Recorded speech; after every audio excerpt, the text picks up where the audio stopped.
Hello mga co-workers, ako nga pala si Abel. Ang first time ko gawa ng video na ganito. Sa aking trabaho pala, bilang support worker, ginagamit ko ang person-centered approach sa bawat shift. Ibig sabihin, inuuna ko kagustuhan, pangailangan at mga layunin ng mga kliyente ko. Hindi ako agad nagdidesisyon para sa kanya. Sa halip, tinatanong ko muna kung anong gusto nilang gawin at sinusuportahan ko siya sa mga gawain kaya niyang gawin ng mag-isa.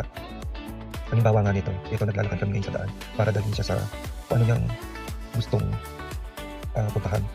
Halimbawa nito ay itong umaga dumating ako sa bahay ng aking client at tinanong ko siya kung ano ang nais niyang gawin sa araw na ito. Sinabi niya na gusto muna niya ito ng cappuccino sa paborito niyang kape bago maglinis na kanyang kwarto. Ginagala ko siya sa pagpunta niya sa cafe shop. Pagkatapos namin bumalik sa bahay, hinakayat ko siyang maglinis sa kanyang kwarto. Hinayaan ko siyang gawin ang mga gawain kaya niyang tulad ng pag-aayos ng kama at paglalagay ng gamit sa tamang lugar. Tumutulong lamang ako sa mga bahagi na kailangan suportahan at patuloy ko siyang iniengganyo na maging independente o ang tawag dito ay motivation. Sa ganitong paraan, nararamdaman ng aking client na siya ay may kontrol sa kanyang mga desisyon at mas naging kumpiyansa siya sa kanyang kakayahan. Bilang support worker, ang aking tungkulin ay suportahan at ikayakin siya habang nire-respeto ang kanyang mga kagustuhan, pagpili at karapatan. Ito ang ibig sabihin ng person-centered approach na dapat ay bigyan natin sila ng kanilang desisyon na hindi tayo na kumukontrol sa kanila.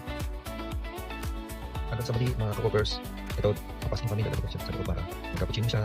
Hanggang sa muli.